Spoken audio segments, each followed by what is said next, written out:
Hi everyone, my name is Adarsh Mishra and आप देख रहे हैं यूथ नेशन कोडर्स। आज हम लोग बात करने वाले हैं लीड कोड पे squares of a sorted array नाम की प्रॉब्लम में। ठीक है, तो ये प्रॉब्लम बड़ी ही आसान है और जिसके हम लोग यहाँ पे दो अप्रोचेस देखेंगे। पहली अप्रोच होगी जो सिंपली एन लॉग एन में चलेगी और जो दूसरी अप्रोच होगी वो हम लोग एन टाइम में कैसे इसको कन्वर्ट करते हैं हम उसे वो भी सीखेंगे। ठीक है, तो स्टेप बाय स्टेप चलेंगे। तो क्वेश्चन मुझसे क्या कह रहा है, आपको यहाँ पे इंटीजर एरे दी गई है नम्स नाम की और वो सॉर्टेड है already in non decreasing order. इसका मतलब नॉन डिक्रीजिंग मतलब इंक्रीजिंग ऑर्डर और इंक्रीजिंग ऑर्डर मतलब असेंडिंग ऑर्डर। तो हमारी एक एरे दी गई है हमें असेंडिंग ऑर्डर में, वो सॉर्टेड है। मुझसे कह रहा है आपको रिटर्न करना है एक ऐसी एरे जो क्या होगी, स्क्वायर होगी हर एक नंबर का हमारी इस पर्टिकुलर एरे में। इसका मतलब जो हमें यहाँ पे एरे दी गई है इसमें कुछ एलिमेंट्स होंगे, हो सकता है वो पॉजिटिव हो निगेटिव हो। ठीक है, मुझे उन सब का स्क्वायर करना है।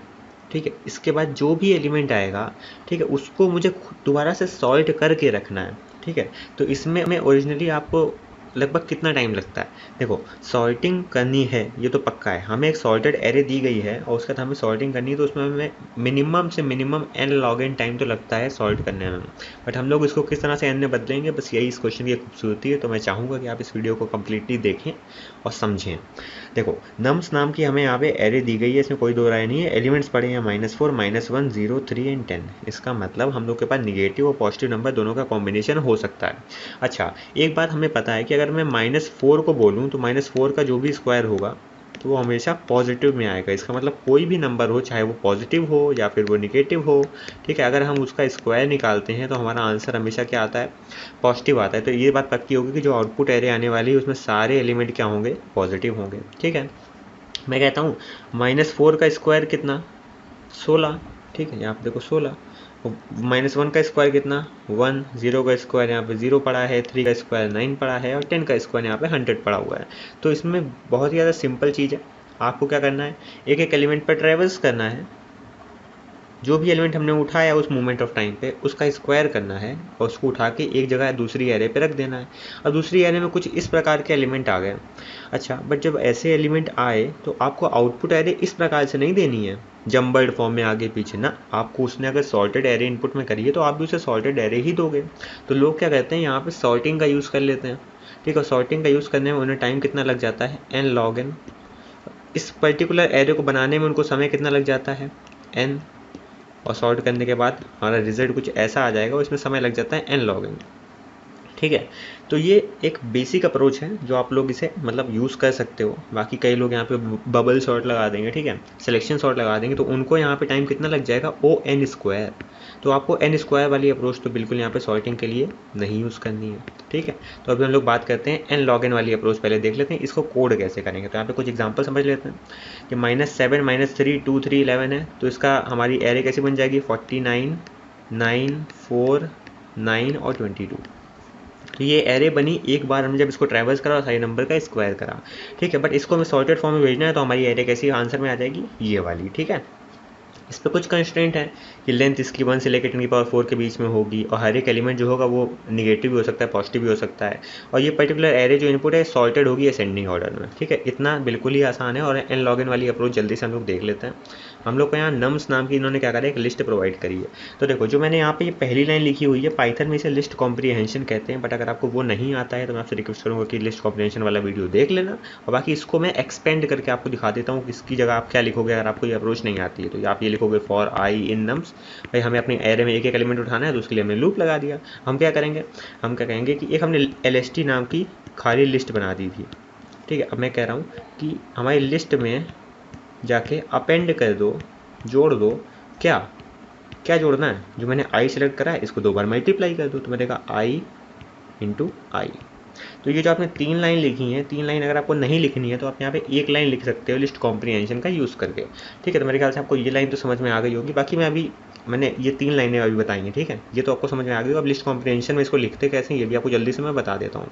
देखो बहुत ही सिंपल है। आपको क्या करना है, सबसे पहले आपने क्या लिखा था, फॉर आई इन नम्स, है ना। आपने एक लूप लगाया तो आप सीधा लूप को ऐसे लिख दो, फॉर आई इन नम्स। अब हर आई की वैल्यू के लिए आपको जो भी करना होता है आपको उसको लेफ्ट साइड पे लिखना होता है। तो मैंने कहा आई इंटू आई करना है। ठीक है। अब आप वहाँ पे क्या कह रहे थे, list dot append I into I ना, तो आपको अप एंड यहाँ पे नहीं यूज़ करना है, तो इसके लिए आप पहले ही यहाँ पे लिस्ट में लगा दे रहे हो। मतलब ऐसा करो, फॉर लूप तुम आई को एक एक करके आगे बढ़ाओ, एक एक एलिमेंट उठाओ नम्स नाम के एरे से, उसको आपस में मल्टीप्लाई करो और जो भी आंसर आए उसे इन स्क्वायर ब्रैकेट्स के अंदर रख दो, मतलब लिस्ट के अंदर रख दो। लिस्ट का नाम है LST, समझ गए। तो ये होता है लिस्ट कॉम्प्रिहेंशन, एक लाइन में इसको करने का तरीका।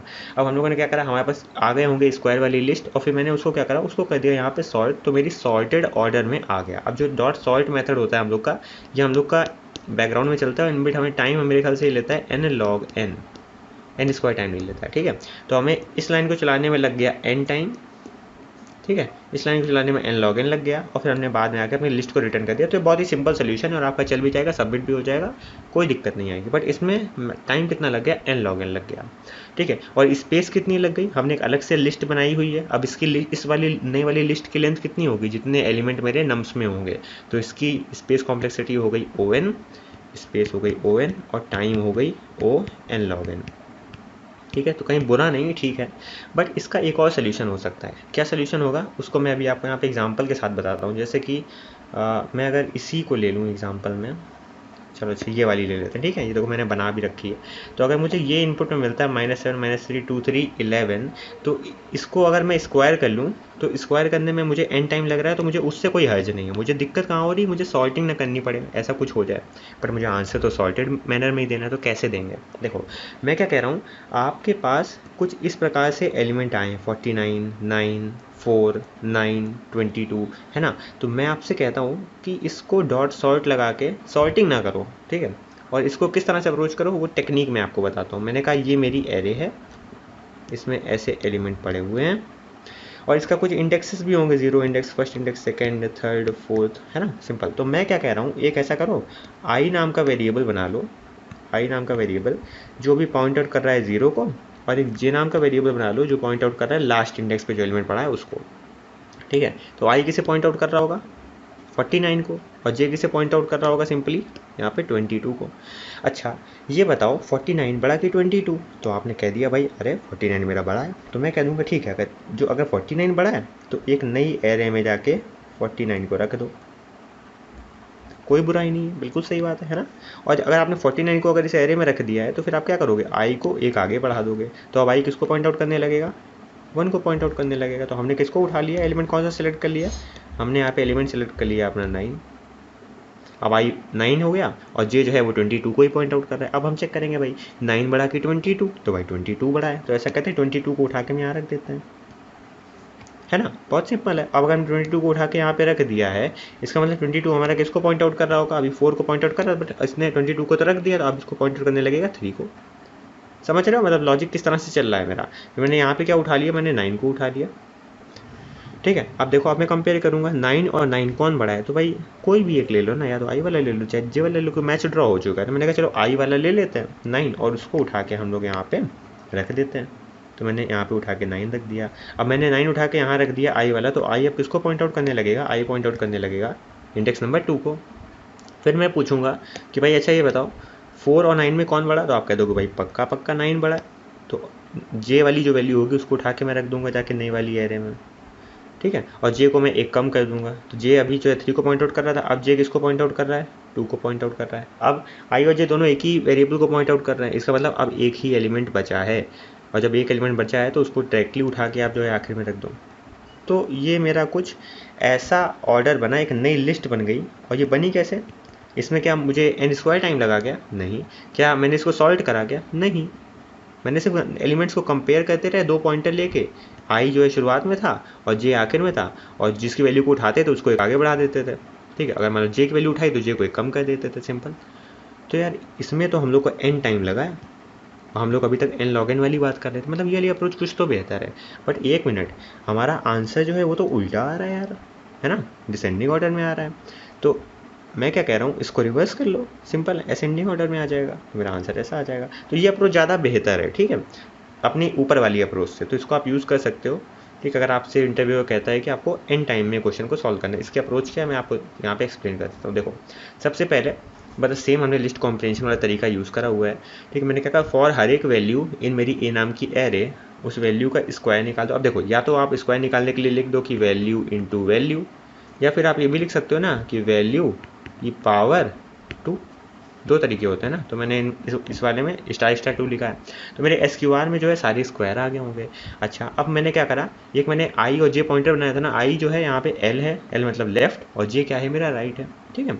अब आई जो है किसको पॉइंट आउट करेगा, 0 को, और जे किसे पॉइंट आउट करेगा, जो मेरी सबसे आखिरी एलिमेंट है, सबसे आखिरी इंडेक्स। मान लो अगर मेरी पूरी लिस्ट में तीन एलिमेंट पड़े हैं, ठीक है, ऐसा कुछ है, तो आई किसे पॉइंट आउट करेगा, 0th इंडेक्स वाले एलिमेंट को, और जे किसे पॉइंट आउट करेगा, सेकंड वाले एलिमेंट को। बट सेकंड इंडेक्स हमें पता कैसे चलेगा, तो हमने कहा टोटल लेंथ निकाल लो, कितनी लेंथ हमारी लिस्ट की कितनी, 3 माइनस 1 मतलब 2, तो जे किसको पॉइंट आउट करेगा, सेकंड इंडेक्स को। तो इसलिए मैंने यहाँ पे लेन ऑफ स्क्वायर -1 लिखा हुआ है। तो आपको पता चल गया कि भाई हमने एल और आर दोनों को जो है पॉइंट आउट यहाँ पे करवा दिया है।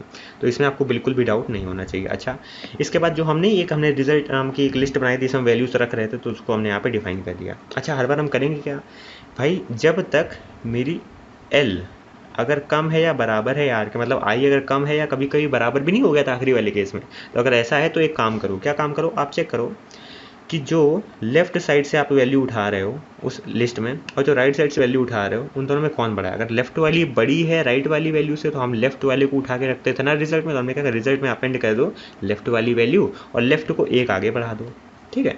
अच्छा, अगर लेफ्ट वाली बड़ी नहीं है राइट वाली वैल्यू से, तो हो सकता है या तो वो बराबर होगी या तो वो छोटी होगी। तो अगर बराबर है या छोटी है, तो ऐसा करो रिजल्ट में अपेंड कर दो राइट साइड वैल्यू और राइट वैल्यू को एक कम कर दो, ठीक है। क्योंकि हम लोग नहीं, जब 9 पे फंस गया था कि आई जो है इस 9 को पॉइंट आउट कर रहा था, जे भी दूसरे वाले 9 को पॉइंट आउट कर रहा था, तो अब सवाल ये था कि कौन से वाले 9 को लिया जाए, तो आपकी इच्छा है, ठीक है। बट हम लोगों ने इस कोड को देखते हुए हम लोग जे वाली वैल्यू को लेते हैं और इसको एक कम कर देंगे, जे वाले 9 को सेलेक्ट करेंगे, समझ रहे हो।